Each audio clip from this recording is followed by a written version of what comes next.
Happy Friday. Happy full moon. Welcome. I'm Lana. If you've never joined on my channel before, I hope that you find the information that I share valuable. And if you do, please comment, hit the like, subscribe, click the notification bell, and just follow, supporting. This is another form of showing that you received value for something. And often we don't always give credit where credit is due, nor do we actually ask for support. So let's support one another, shall we? Today's topic, and what has been streaming through me for over a week now, and haven't had a moment to slow down and take it all in and really be able to deliver it, because there's a lot of deep, juicy information regarding our expectations, that our biggest addiction is to our belief system and the thoughts that keep on going and going and going, because a belief system or a belief is just a series of repeated thoughts, memories, lessons, and stories. You believe in something because it happened and you keep telling it. So a belief is just repeating a thought. Simple, right? So it seems. But often they're unconscious. Sometimes they're so deep down in your subconscious you don't even realize you have that belief. It may be a demoting belief. You may have a promoting belief, like I want to be successful at being a carpenter. I want to be the best at what I can do. But yet maybe you don't believe you're capable of it. Maybe you don't believe in your gifts and your talents. And that's like fighting against itself. And we have a lot of that in our collective, where we don't feel worthy enough of something that we also desire. And so it's about repatterning, recognizing, are you in awareness of your mind and the thoughts that come through? We got to get out the mental floss. That's what meditation is about. Slowing down, being present to all the mind chatter. Because essentially, this mind is going 24/7. And I don't know about you. I know how busy my mind is. Even when I'm not paying attention, it's catching me. It's tripping me up. I'm like a squirrel. Squirrel, the dog from Up. Squirrel. Distractions. Because thoughts can become the biggest distraction. You start on one thing, you end up over here, you end up over there, which can be a gift, by the way. Don't ever poo-poo on ADHD, because believe it or not, if you are in the flow and you don't judge yourself on it, you'll find that that's actually a gift. But that's for another video at another time. Completely different. That was my squirrel for the time. Let's move on. So the cause of our suffering, the root of all our suffering, is the addiction to our beliefs and the expectations we have.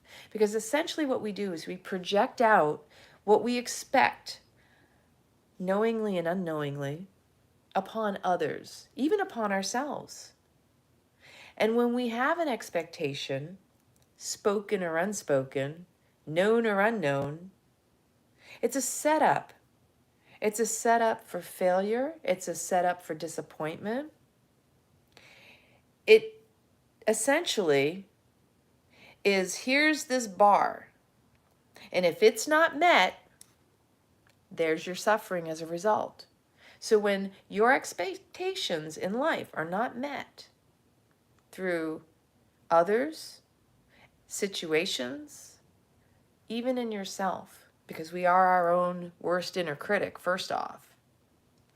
When it's not met, that causes a form of pain. That causes judgment within ourselves and toward others. And when we do that, we hurt our own heart. More often than not, we don't even realize we're judging as a result of the suffering. We don't even recognize we had an expectation, but yet we noticed we're suffering, we're in pain, we're unhappy, a need wasn't met. And when that occurs, Instead of accepting it, we get more upset because we're caught up with the expectation of why it didn't get met, why it wasn't successful. Sit with that for just a moment. When you have an expectation and that is not met, what is the first thing you do? You start to create a story around it. Often it means you're pointing fingers out, not at yourself, although essentially the expectation is starting with self and then projected out. So when we point the finger out and we got 3 fingers pointing back at ourselves, it's not the other that disappointed us. It's the fact that we held an expectation upon them, spoken or unspoken, known or unknown. And as a result, now we're judging them based on something we believe in. We don't even know if they resonate or align with the same belief system. But yet, we have the audacity to point a finger at how dare they do this to me, to let me down, to not meet me where I expected and needed them to show up or wanted them to be.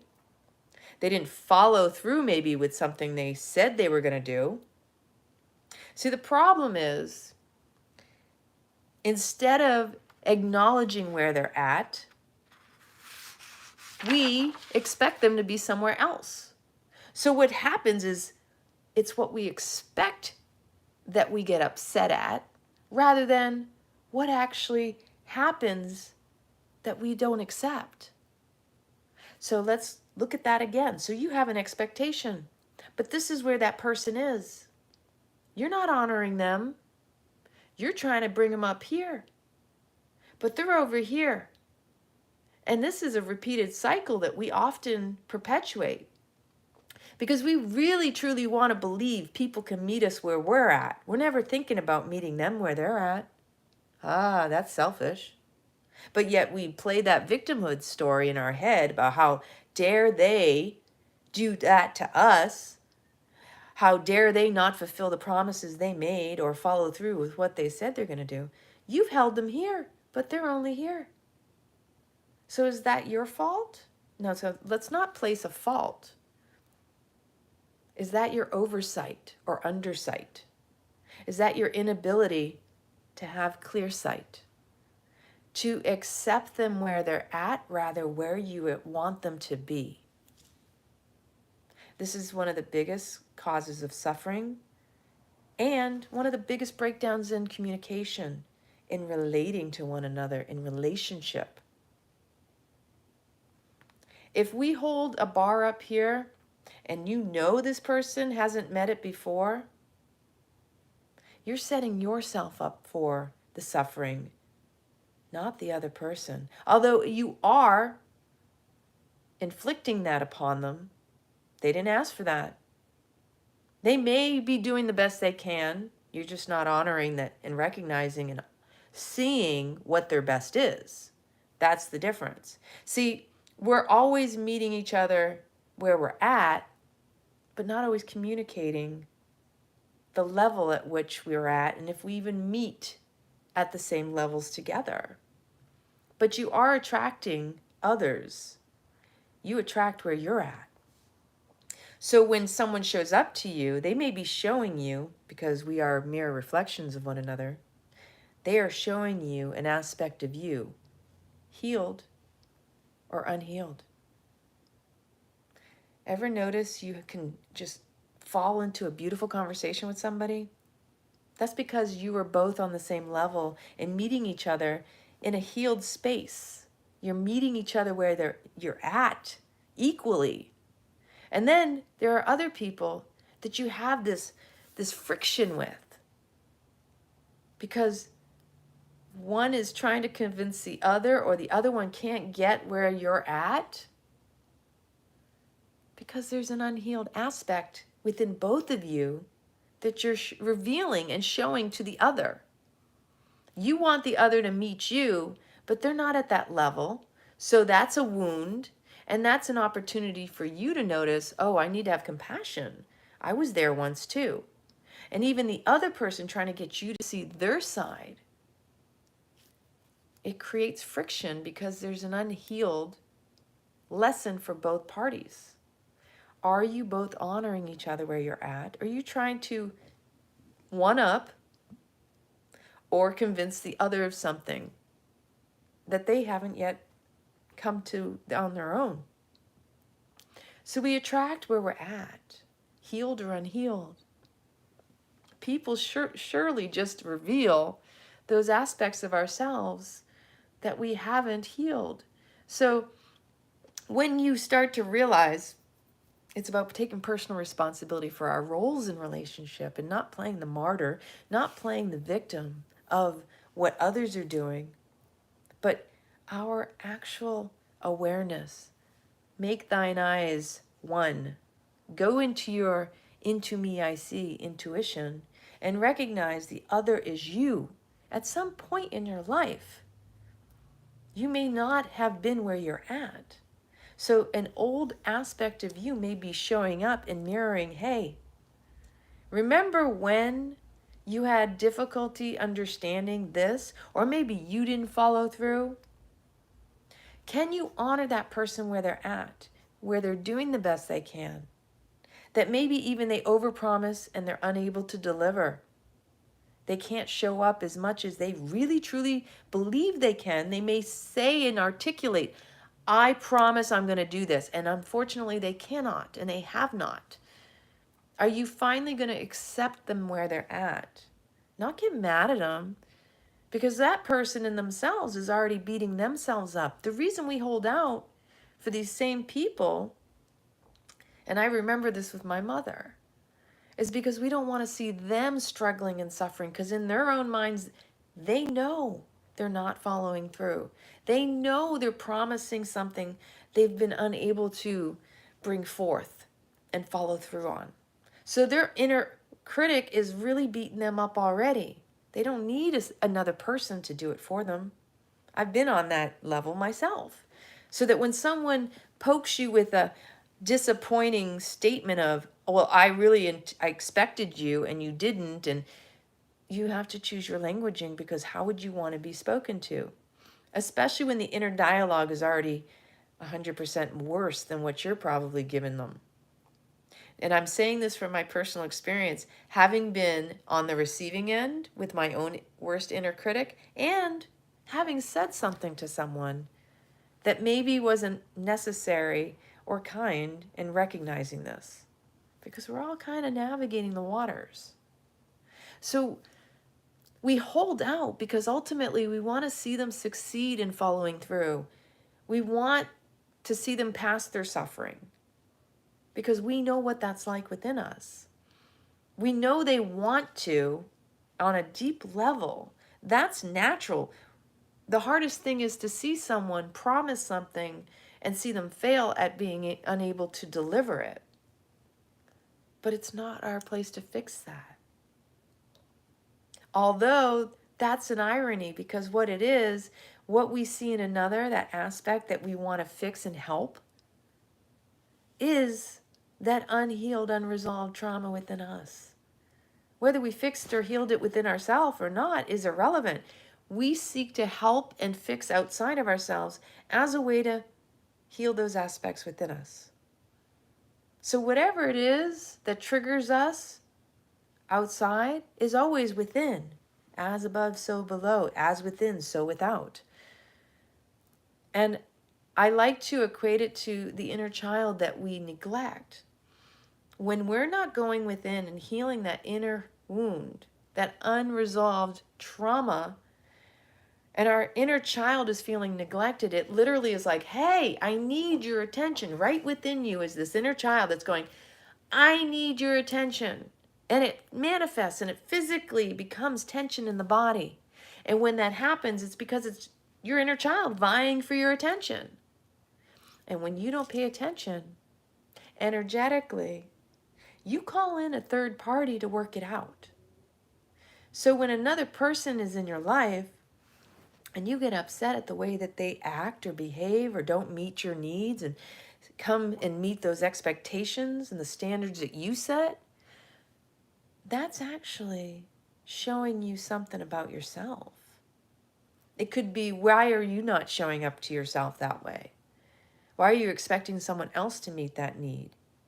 Maybe you're the one who needs to step up and do it for you, instead of putting all that weight on someone else's shoulders. Or maybe even, and this is me being blatantly honest with myself over the past year or so, where I repeatedly held out for people, and in my mind, well, I need that person to do such and such in order for me to do such and such. See, that's a codependency. And when we do that, we only hold ourselves back. There comes a time when you start to go, you know what? I have to honor that person cannot meet my needs. I have to honor that they promise, and I have to move forward. And they sometimes have to get left behind. You have to do that for yourself. You have to release those shackles, those bonds. Because the person is basically just showing you, revealing to you what you need to do, what you need to heal within you. Our codependency upon others meeting needs that maybe we're the ones who are meant to fulfill. If someone can't hold the space for you when you've held the space for them, it's okay. It sucks. It really sucks when you have been the one to hold the space and listen to others, and then when you ask for the same in return, and then they can't do it.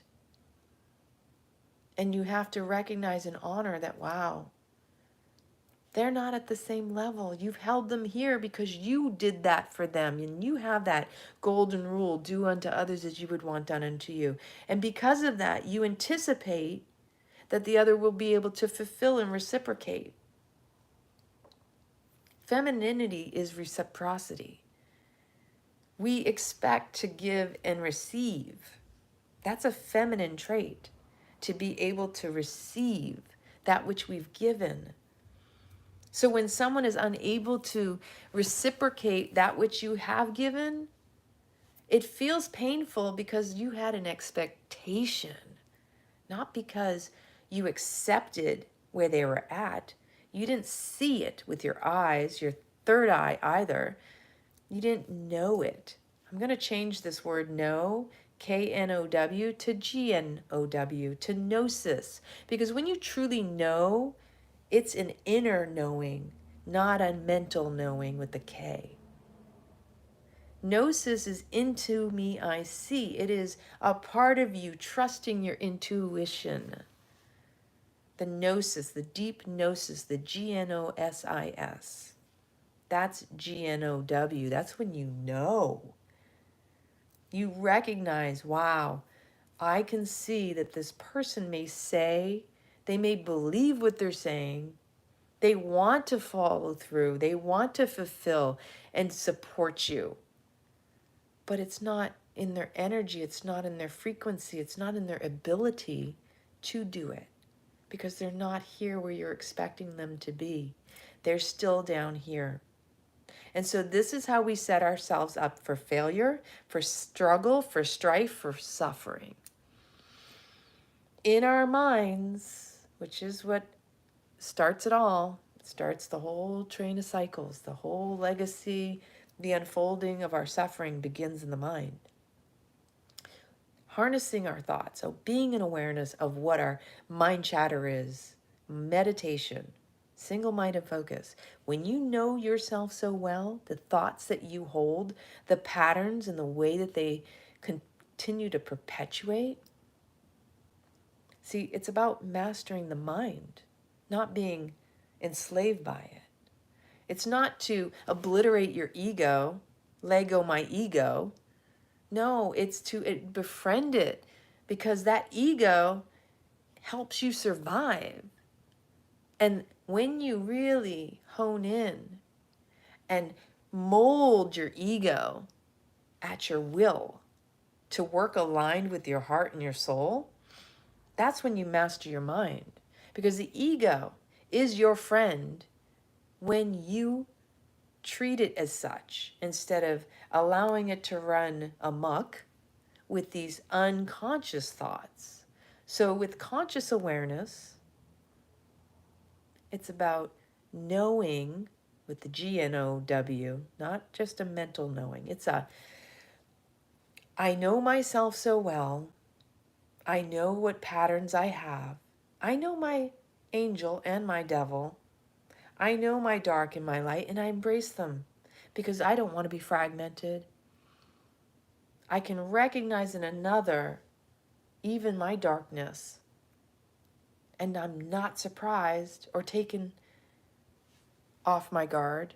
I'm not caught off guard. So therefore, I'm not reacting to it, but I can respond with awareness that, okay, I recognize this pattern.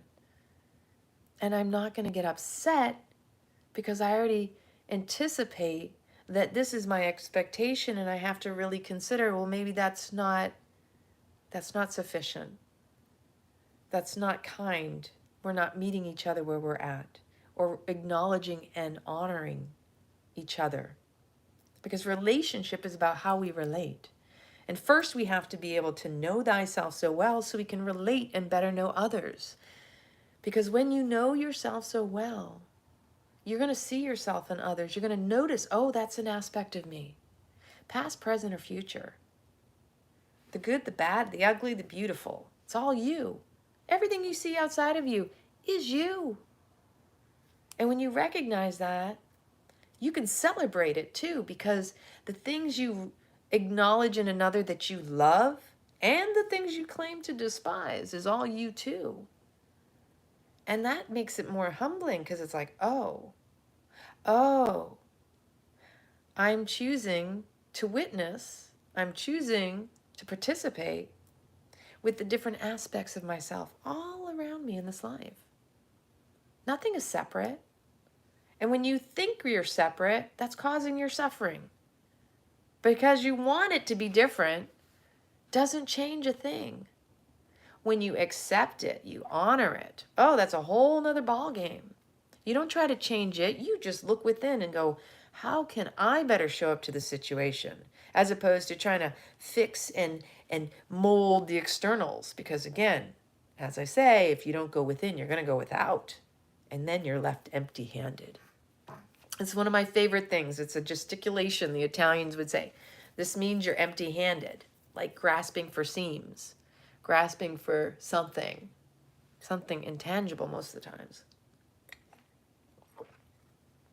So it's easier to blame another and than to take personal responsibility for our role in how we relate to others. Because, see, that's a victimhood mentality. That's the victimhood mindset that keeps you small. It's not empowering, it's disempowering. And even when you play the martyr, oh, woe is me, same thing, victimhood mindset. We need to get out of that and get back into the empowerment. Empowerment is recognizing your role. It's recognizing the opportunity to be more compassionate for yourself first, and then the other. Oh, look at that. I had an expectation. That was me, not the other person. And when you own that expectation, it won't own you, and you won't suffer as a result. Because then you go, whoa, how could I ever say that person is responsible for my pain? Sit with that for a moment. Nobody's responsible for your pain but you. Nobody's responsible for your happiness either. That's you too. When we want others to be responsible, it's because we don't want to take personal responsibility. Gee, there's a biggie. Personal responsibilities for ourselves? Oh my goodness. And you know why we don't take personal responsibility for ourselves? It's one of two things. It's either so deeply conditioned within us that it's not your fault. Somebody else is responsible. Again, one finger out, three fingers pointing back. That's a loaded gun, baby. Past, present, future versions of you, you're projecting out on someone else. The other reason we don't take personal responsibility for our role is we just didn't know we could. We didn't know we could own that, and it wouldn't give us more pain and suffering. See, it's actually less pain and suffering when we take personal responsibility, because then we're not giving our power away to someone else and saying, you're the reason. No, that depletes us of our energy. Giving someone else our power by saying, you did that to me, you might as well just hand over the reins, because what angers you controls you. Anytime you're emotionally charged or triggered, that's your work to do. The other person is just playing a catalyst. Bless them too, because you know what? They raise you higher. As they say, your enemies will lift you higher, because they're causing you to do the deep reflection and looking at the shit that you don't want to see. Not all your best supporters are going to allow that. They're going to support you in your best and highest good. In a lot of cases, your biggest supporters. But a lot of times it's the enemies that make you look at the shit you don't even want to see. And that catalyst, that's alchemy, baby. You know why? Because you got to turn that lead into gold. You got to actually go, damn, that's my shit. And when you own it, it won't own you. You won't be controlled by another. That's yours. That's your victory. That's your opportunity to claim, yeah, that was mine. Okay. Wow. Kind of sucks when you got to get in your own muck, but that's how the lotus blossoms out of the mud, right? Consider that. It's empowering to recognize how easily you've given your power away, that you can reclaim it and not allow it to own over you, rule over you. Because again, you know, we can't experience ourselves alone. You know, all these yogis going up into the caves and the Himalayas and the mountains and meditating, you know, you can get a little bit crazy by yourself, but you still have to integrate all that meditation and all those drop-ins and all those channeled messages. And wow, you know, I had this epiphany. Now you got to apply it. You got to integrate it into your body, into your gnosis, your knowing. Wisdom is the application and integration of the knowing. That's wisdom is your gnosis. That's your into me, I see. That is your intuition. That is the depth of, wow, that's my soul. I am. I is the mind. The am is the feeling, the sensation in the heart, the merging, the bridging between the head and the heart. That the head is there to observe, to see, but to truly be is to feel it fully, is to be in your body.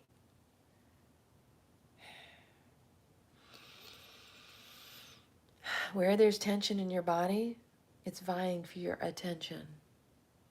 That's why we want to breathe into it and give it the pranic attention. Anywhere in your body you feel tension, it means it's got a message for you. In that tension resides a message designed just for you. If you can breathe into it, you can be fully present with it. Each breath is going to create the space for it to unfurl, to reveal a lesson, a blessing, a message just designed for you. And typically, any tension in the body is a misalignment in the mind, because the body keeps score. The body is always telling on the mind. It's a wonderful tattletale. They use kinesiology to test the body, because you can't see past the same logic of the mind that created the tension to begin with. What's misaligned in the mind that's misaligned in the body? It is a direct correlation in a mirror. If you're willing to be present. If your head is all the way up in front of your body, that just shows you're always in your head. If you can be present, ears over the shoulders, shoulders over the hips. Can you really bring the heart up? Can you bring the heart up so that it can actually beam out? Because the more we open our heart, the more power, electromagnetic field we pulse out.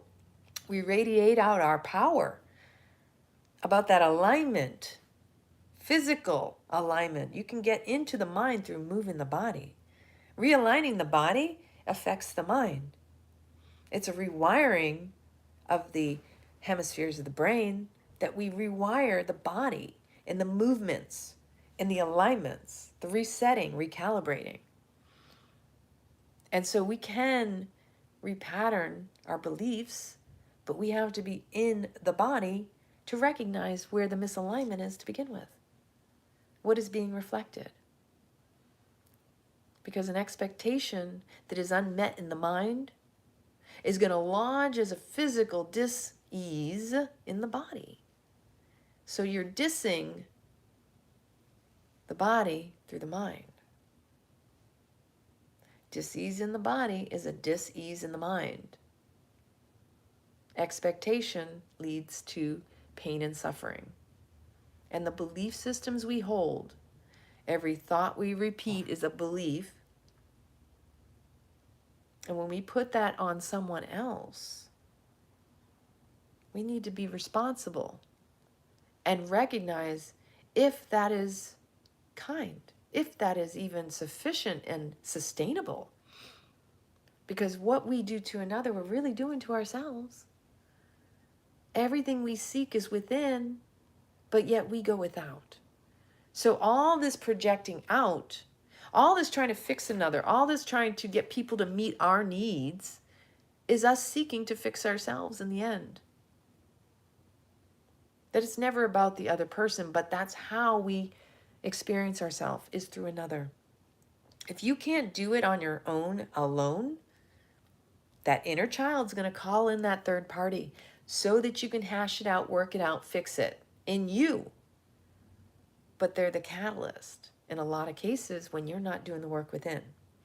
It's hard to do the inner work on your own. So more often than not, most people are playing it out with another partner, with another person, because that's just how it goes. And if you can honor that and not see it as a, oh, look at how this is happening to me. Look at this pattern. This keeps happening to me. If you can get out of that victimhood mindset and just recognize God is serving up on a silver platter an opportunity for you to have an experience. It's your judgment of it being good or bad. Any label you put on it has created a limitation and has reduced it from the beauty that God is serving you to the rubble of, I'm a victim of it.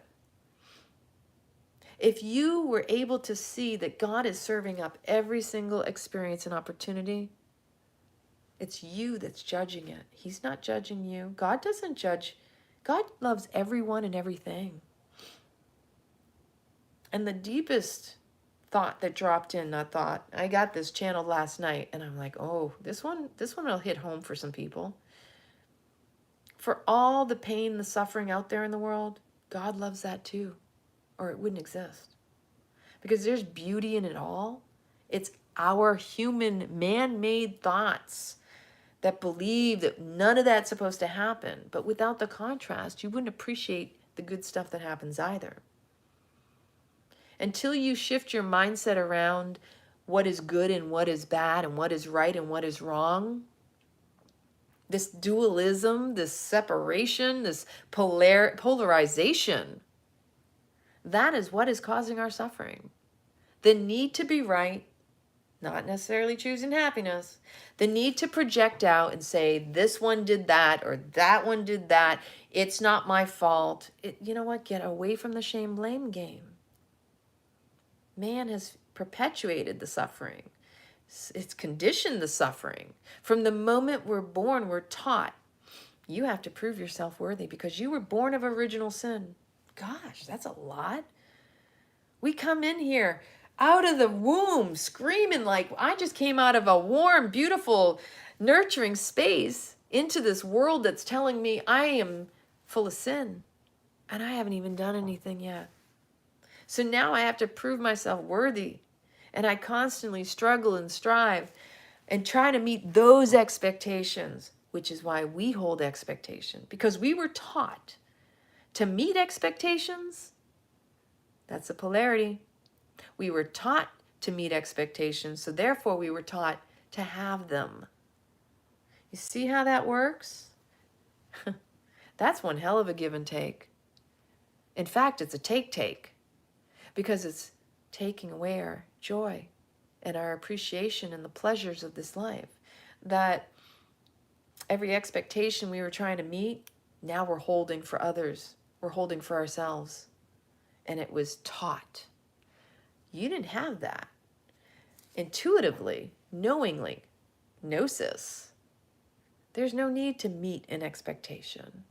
When you are in the flow of the divine, you're already there. You're perfect. You are in God's image, right? So stop judging it if you can be in awareness. I mean, this is a practice, and life is practice, which requires persistent, patient practice. Life has to be persistent, patient practice over and over again. Patience takes practice. You must be persistent. It's a daily, every single morning I wake up. Okay, can I be patient with myself? How can I bring more joy to the world? How can I exhibit love and influence people in a way to uplift and inspire, support, empower? This is what we really want to strive to be, is a best version of ourselves every day, better than I was yesterday. Not judging another, shaming or blaming and saying you need to meet my expectations because that's what will make me feel better. That's what will make me feel safe and secure, because that's about our unmet, unresolved childhood needs. You know, the idea that maybe we were rejected when we were younger. We didn't have the parent follow through. I already explained that quite often in my life, the holding out for someone else to follow through, to meet me where I'm at, to support me where I request or need them to, has always been because my mother would overpromise and underdeliver. And it was suffering for me because I wanted to see her succeed and follow through, because I understood that her suffering was a result also of her inability to follow through. So it was a double whammy for her, because I know her inner mind was hypercritical. And she wanted to. She believed when she said she would do something, she wanted to believe she could. But in her space, she was unable to honor where she was at and admit it and accept it and also own it in a way that she could communicate it. And the same for me. I wanted to hold my mom sacred to be able to follow through, because ultimately I didn't want to see her struggle with that inner critic and suffer in her own mind for not following through. You see how that works, that perpetuated cycle? It's not right or wrong. It just is. Neutral. Everything in life is neutral. It's the meaning we place on things that creates the polarization, that creates the duality, the trap, this or that, right or wrong, good and bad. The expectations we hold are what hold us back. If we can honor and accept where everyone is at, then we can more effectively, sufficiently, sustainably also be able to proceed in our own lives. Because when we honor others and we recognize, okay, they say they want to do such and such, but we sense and know within us, our inner barometer, truth teller, our kinesiology, our body will tell us the truth if we're willing to listen. Again, when you know yourself so well, you'll be able to know others better. You'll be able to feel the truth within your body. That's what this is about, is the mind-body-soul connection. The mind-body-spirit allows you to tap into your soul knowing, your gnosis. That's the wisdom. So when someone says they want to follow through, they want to commit, they want to do such and such, and you, okay, this doesn't feel and ring true for me, you can honor your feeling, and then that will honor them. And instead of holding an expectation, you can make the right course direction and steer your rudder, your ship, relationship, relate to that. And steer your ship in the direction you need to. Don't get hung up and codependent, depending upon others. Now that's easier said than done, and so much of, again, this goes back to practice. Life is practice. Practice makes progress. In order to get to a point to know, deeply know all of this, you have to work on you. And that's every single day. From the moment you wake up to listening to your thoughts, to meditating, to being in awareness, to tapping into your third eye, make thine eyes one. To be able to see clearly is to be in clarity of your inner being. You are so amazing. You are a master manifester. But in order to recognize what you manifest, you have to go and deconstruct. You have to reverse engineer, as I like to say. Okay, this is the result. Let's go back to what it was I was thinking that got me there. What expectations? Was there suffering involved? Was it ease and grace? Was it flow? Or was there struggle and strife?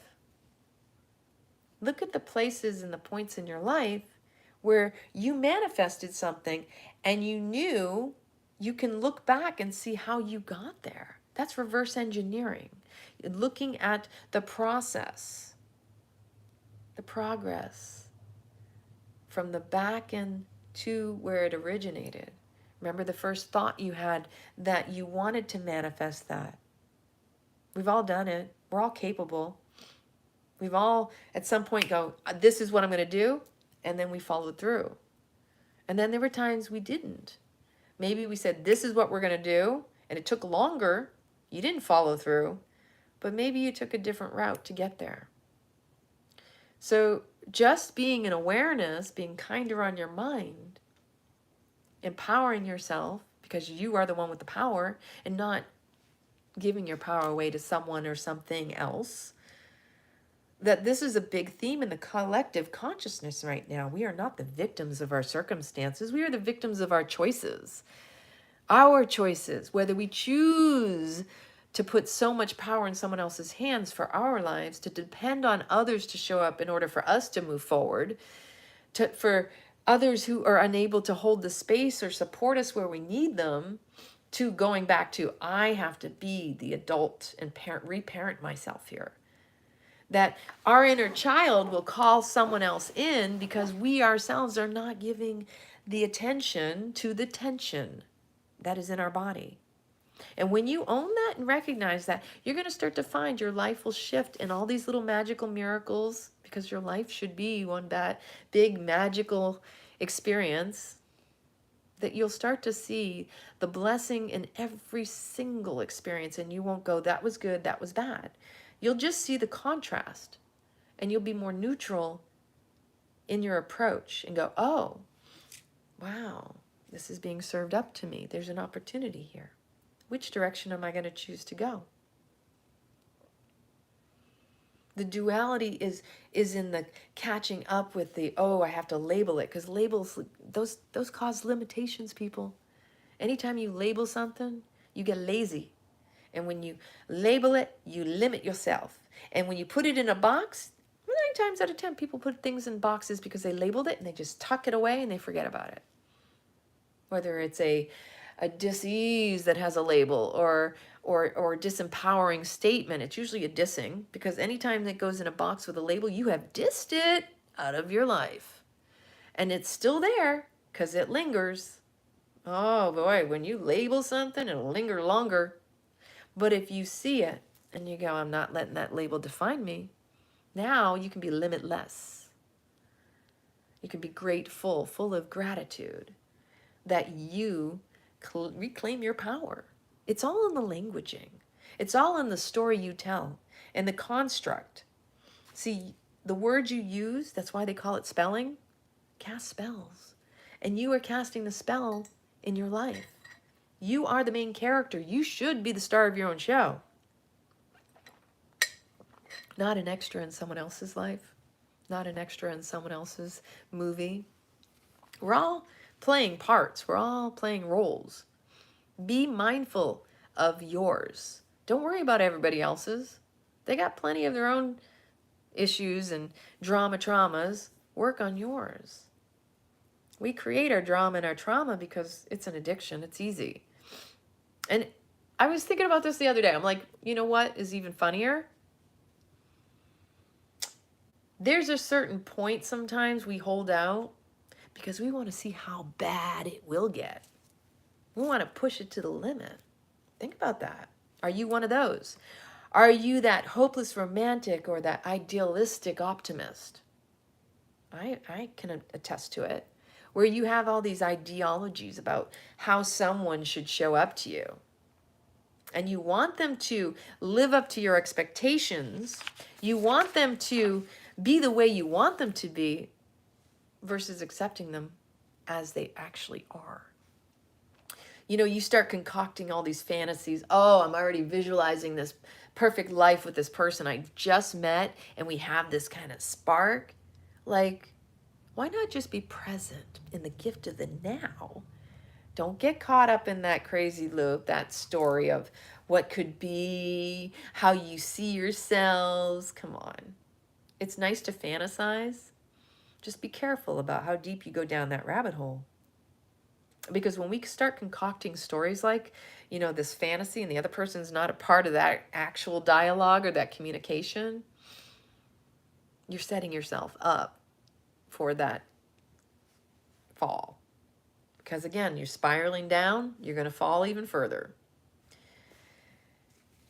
So don't get all caught up in the vision of someone's potential. You know, I fell in love with your potential. Oh, that's in the heart. That's a big old stabber. You fall in love with someone's potential. What about maybe there's something you don't know? You may be missing out on a whole lot more if you're so fixated on this narrow-minded view of who you want them to be. They may be someone so much more magical than you can ever imagine, just like yourself. Would you want someone to hold you in a pigeonhole, a little box of what they want you to be? So again, it's always about, I gotta wash out. I gotta do the mental flossing. Where am I at with this? What are my expectations? Am I going on a crazy monkey story, right? With your banana and just, you know, this can be an addiction in itself, wanting to believe in more in our stories than our realities. We want the perfect fantasy life. Don't get me wrong. You know, we were all raised with the whole Cinderella story with the white, you know, the white horse and the prince coming in to save us. And then what?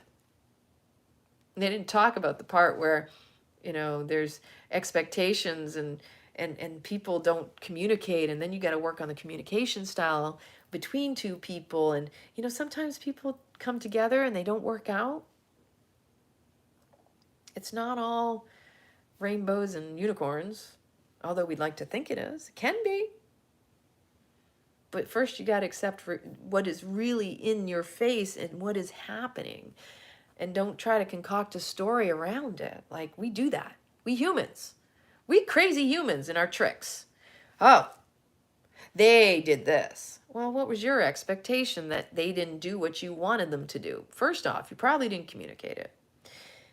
And, you know, if you're not communicating your expectations with another person in your life, that's just on you. You're enslaving them to your mind and your beliefs, which is a disservice to them, but you're the one who's going to suffer in the end. And it's a victim of your own mindset. So, unrealistic expectations and pressures you've placed upon yourself and others is just crazy. And that's part of karma too, because karma is not this whole, oh, in a past life I did such and such and I got to come here and I got to fix it. Karma is, you get triggered. Are you going to behave the same way? Are you going to react to that person the same way, the same pattern? Or are you going to be in awareness and go, oh, this is the universe giving me an opportunity to heal an old wound and to respond differently? Because karma is crazy. Karma is the definition of crazy, doing the same thing over and over again and expecting a different result when you're just perpetuating a cycle. That's what karma is. Karma is crazy making. Spinning around, chasing your tail,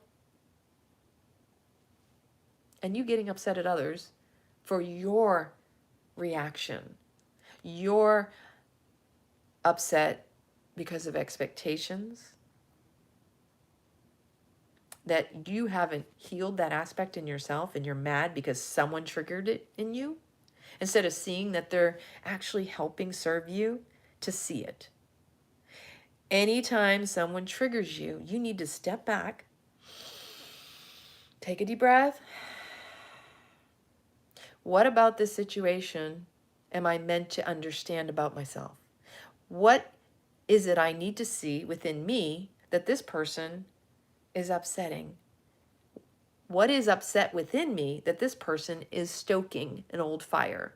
Because what comes to surface is there to be healed and revealed. First, it must be revealed. So anytime someone triggers you, you need to bless them and say thank you. Because what they've just essentially done is woken you up to the fact that there is something right there that is being revealed to you. Don't look at the other person. You lose the message when you get fixated on the delivery. This is the biggest problem we have right now in the world. We get so caught up in, they talked bad to me. They said bad words to me. They called me bad names. They talked to me in a certain tone. If you can get past all the delivery, there's still a message in it. Okay, maybe the tone and the languaging, you don't deserve to be treated that way. That could be your trigger to recognize, to walk away from an unhealthy, toxic relationship that's abusive. But don't get caught up in the delivery as much as the message, because there's always a message designed and meant just for you. It's all there working out. A trigger is your opportunity to be revealed, an unmet, unhealed, unresolved wound within you. So remember, if you allow it to anger you, it will control you.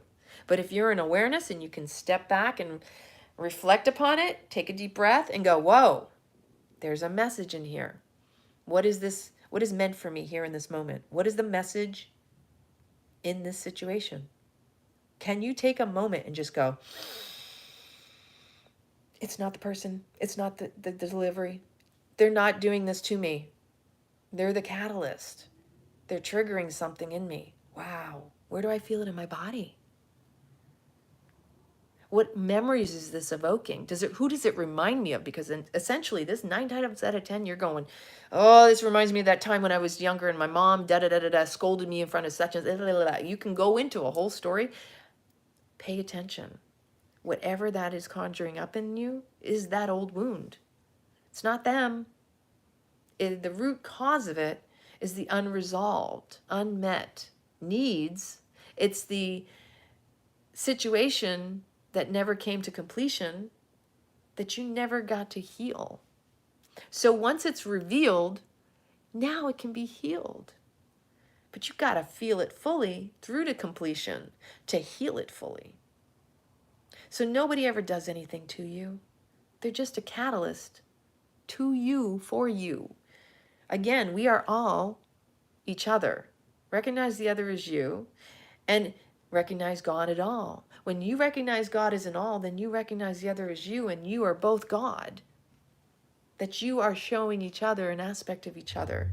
That you are showing up all around yourself. You attract where you're at. So even if there's something out on the world stage that's upsetting you, you see injustice, that is something within you that never got healed too. That's an aspect of you, even the dark. You know, we don't want to believe that something so dark, that God could even allow that to happen. But it's there for a purpose. You don't need to know, and you don't need to create a story around it. You don't need to suffer or become the martyr over it either. Can you actually see that it's your God-given right to be in joy, to live in happiness? Don't give out your peace. Pull people into your peace. Don't let things steal your joy. Be the joy. The more you get in your heart, the more you open up and you do the breath work, you invigorate, reinforce your magnetic field and your being when you really up your vibe. Now, when I say this, I mean like sometimes you got to get into a yoga studio and do some serious heavy duty breath work. Breath of fire, O breath, whatever detoxifies, cleanses, clears out the mind chatter, because when you do these really powerful breaths, they give you a little lightheadedness. Why? Because your brain is depleted of oxygen. And when you get that surge of all that energy, because prana is life, you cannot live without the spirit of God, which is the prana, the breath, the life force that maintains and sustains you. You cut off the life force, you cut off your connection to source. And so prana, breath work, this is your heart, this is your lungs. The more you open your heart, the more vulnerable you are. That's actually your superpower. Your superpower is to expose yourself fully and stand in your power. And when you do the power stances, you stand and you breathe and you up that vibe. You expand your aura and your magnetic field. People feel you walking into a room. You feel them as you're walking into the room, even before you've gotten there, to the building, to wherever your destination may be. And when you do that, you affect everyone else around you. So strive to be in your power, because that's what affects the world. Not you commiserating and getting sucked out of your peace. When you engage in all the negativity, all the evil, all the stuff you don't want to see in the world, you're perpetuating that. You're feeding that. If you want to see that change, you got to be in your power and your peace. And that means being present with you, not being pulled out, hijacked by watching media and news. This is a great tool. I've been in IT all my life. But the biggest IT you got is the intellect, the intuition, the into me I see. That's your IT. That's your electromagnetic frequency. You know what frequency is? Vibrational codes, keys, frequent keys. The more you really work on your energy, you're going to find that the codes will be revealed to you. You will upgrade. You will lock in the codes. Frequencies are frequent keys. Those are energy and motion. Those are the keys to life. You are a tuning fork. You can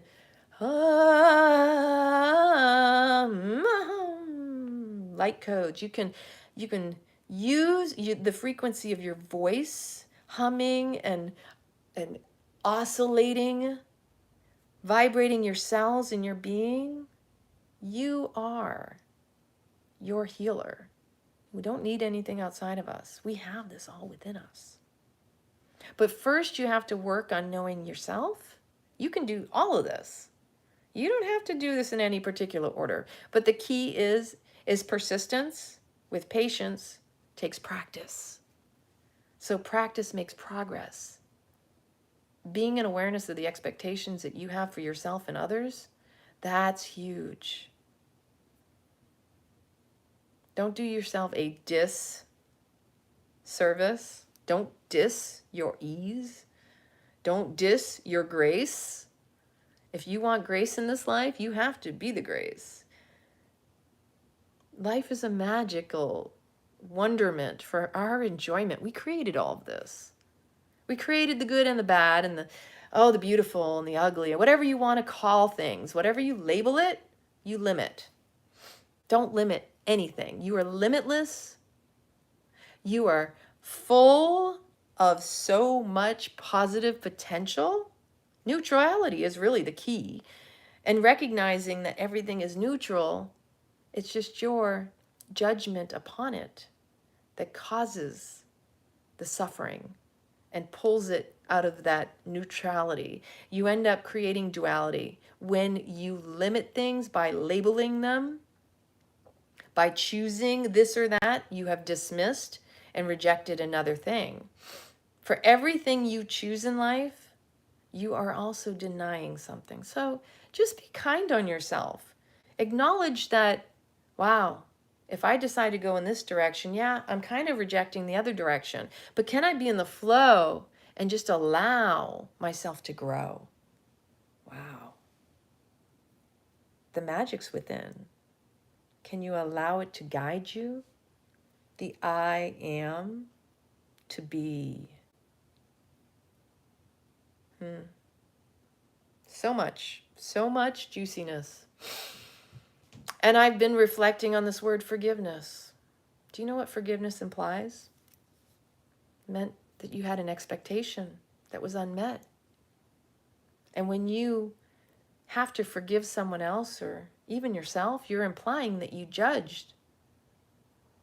So having an expectation on someone, it shows that you were holding them somewhere and not honoring them where they were at. Who do you really truly need to forgive? Anybody? Forgiving. You're perfect.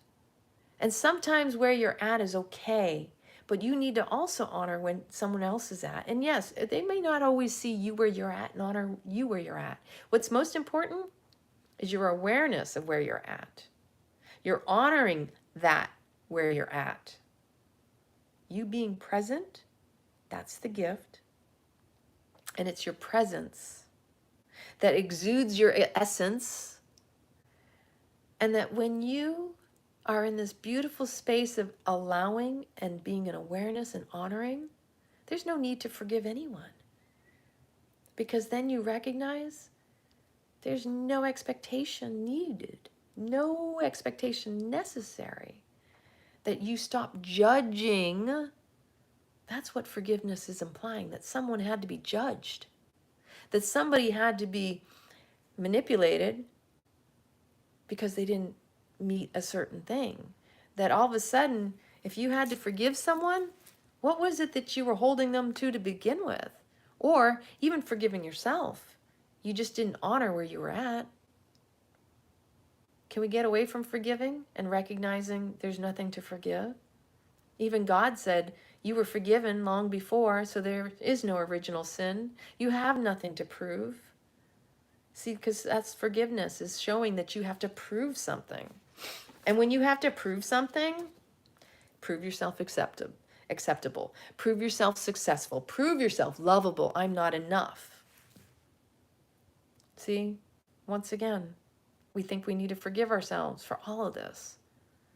But it's because we had an expectation that we're judging and comparing ourselves to begin with. How can we be kinder to ourselves so that we may be kinder to others? That when we find compassion for ourselves, it ripples out. And that when we elevate our own consciousness and our spirit and our heart radiates out to the collective, that we affect change by just being. That we don't have to do. That our essence is felt in its purity and truth, because truth can only be felt. That it's not just about what we see with our eyes, but what we feel in our heart. That's gnosis. That's knowing. The GNOW. There's nothing to forgive. It's just an allowing and being receptive. Be you. Be unapologetically, lovingly. Be you and be sacred and devoted to your sacredness, to that heart. I love this quote. We make everything important in our lives except learning about ourselves. And when you know yourself, you'll be able to better know others as a result, though. So it's so powerful to stop trying to figure everyone else out. That when you know yourself, you're going to be able to intuitively sense and truly tap into the empath, the healed empath. Not that I feel everybody's pain and I feel pain. No, the I feel you because I am you and you are me. The healed empath recognizes and can discern. You feel their pain, but you don't take it on and claim it as your own. You recognize the way that you felt that pain because it has resided in you. That's the only reason you recognize it too. that, again, when you know thyself so well, nothing outside of you will catch you off guard. You'll know it all. But you have to claim all pieces and parts as your whole, not pieces you want, not the ideal. Because otherwise we're fragmented. We pick and choose the things we like versus even those aspects we dislike. We are whole beings. We're angels and demons. Like, be the best little devil you can be. The other day I'm driving in my car, and I'm going to own this one because this is just me. I'm going to share this. And you can tell me in the comments, does this resonate with you? Do you feel this way too? When I go in my car, I'm a point A to point B person. I am in the car because that is my transportation. I am going to a destination.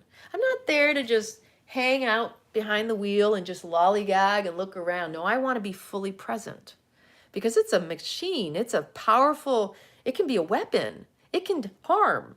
So if I'm not fully present, then I could cause an accident, right? You know, when I get in my car, especially around here, we got a lot of new people in Florida who don't know where they're going. They're not paying attention. I can tell they're disengaged. They're in the wrong lanes. They're crossing lanes to go to destinations because they're not present.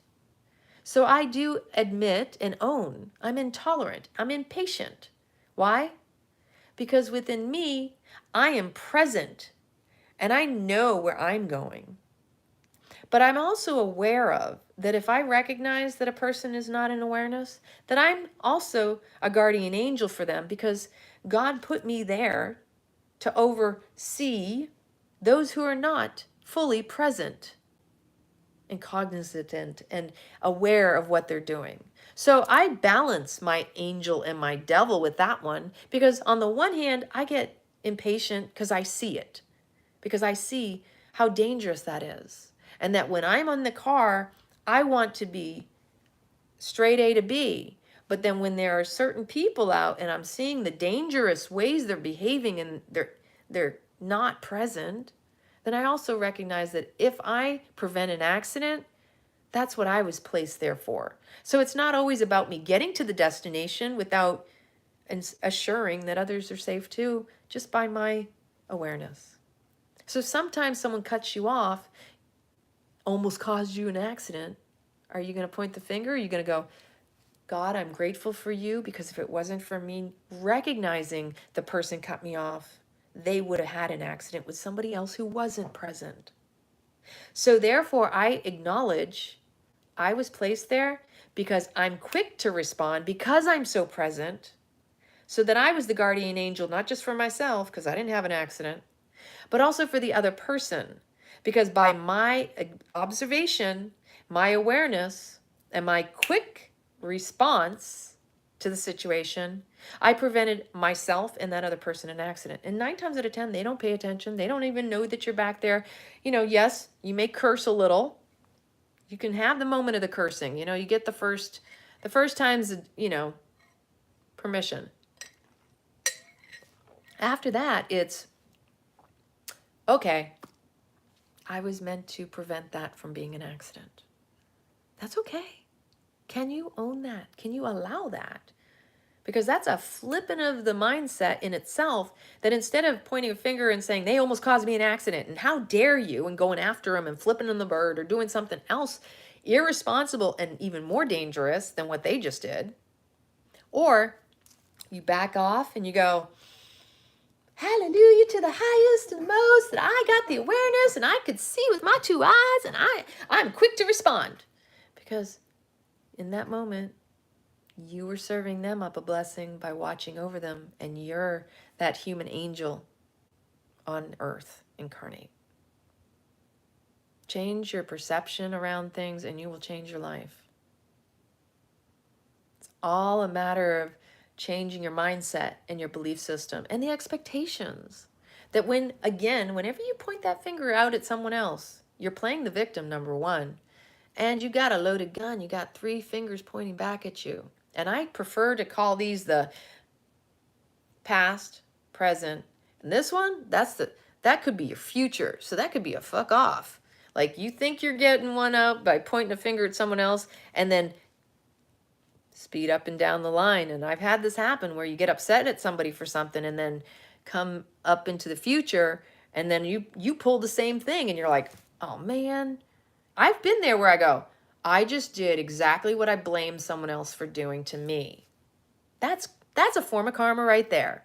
Because instead of responding and recognizing your role and the situation for what it is, you wanted to blame someone. So sometimes playing the victim is creating your karma, people. Can you recognize that? Can you own that?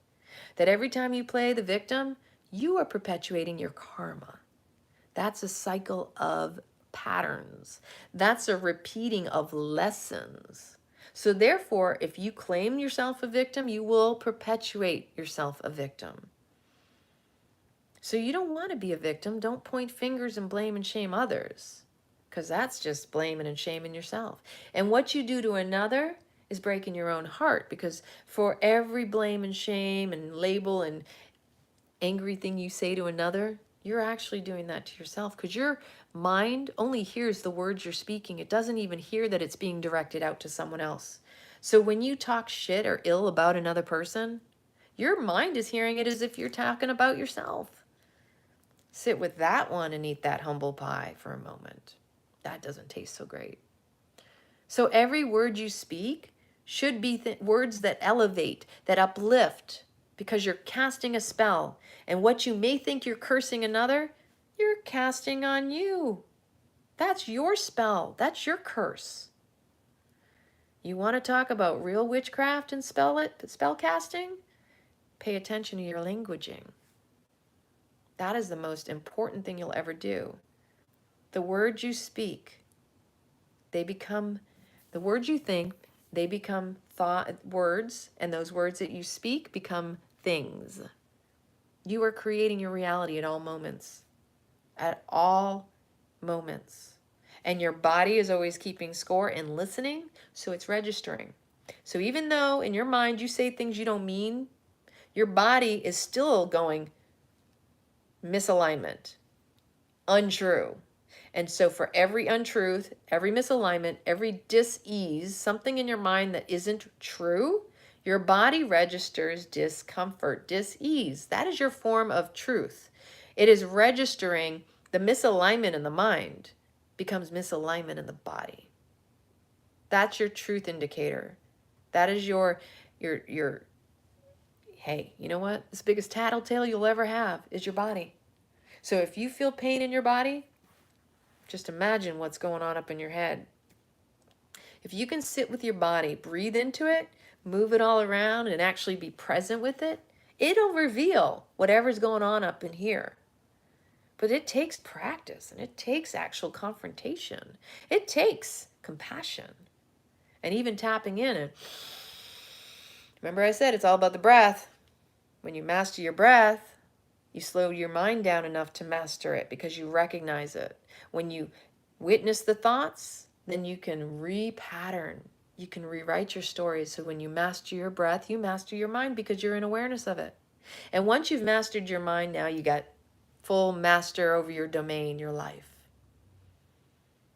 We're not here to inflict our expectations upon others, or let alone create them for ourselves. We're here to elevate ourselves in such a way, there's no need for forgiveness, because once again, forgiveness means that you've judged, that you've set an expectation upon yourself or others, and now you're judging and trying to manipulate. That's some humble pie right there. So, a belief is simply just, thoughts you keep thinking. So can you catch what those thoughts are, what those beliefs are? Are they conscious or unconscious? These are powerful times, and you are powerful. I have faith in you. I trust in you. We're here for a reason. Now own your role.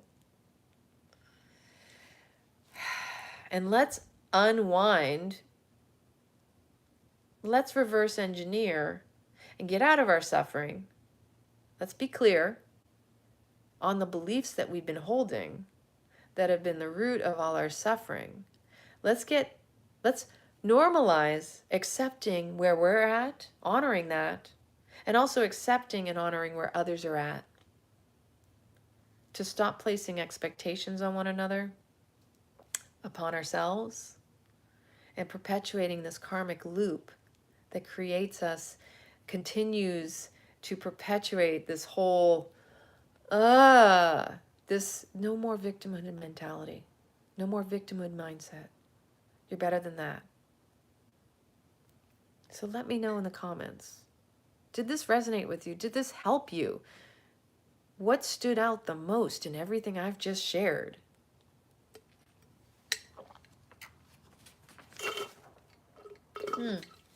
How strong is your ego? Yeah, and when it really boils down to it, we're all doing the best we can. We're not here to judge each other. We just need to be more compassionate. We really do. Love is the answer, because love is all there is, even in the stuff we don't think is love. So if this resonated, you know somebody who could really use this kind of message, please share this video. Please like for the algorithm. Please comment, that helps the algorithm as well, so that other people will see these videos. And please, if my messages are really helping you, let me know in the comments, but also let me know by subscribing and clicking the notification bell, ding, ding, ding, ding, so that you know when I go live, so that you get my videos, that you're not missing any content. You get exactly what you need in the moment you need it. So much love to each and every one of you. Deep knowing, gnosis. Gnosis. That's wisdom, baby. And when you start integrating the messages, the lessons, your life becomes a living devotional practice in patience, persistence. Your life will be magically altered and changed for the better. And it's time to lift, to elevate, to unlock our frequent codes, our frequent keys, frequencies. We are all energy, electric beings. Magnetize, magnetize, magnetize. So much love to all of you. Have an amazing evening. Yes. Until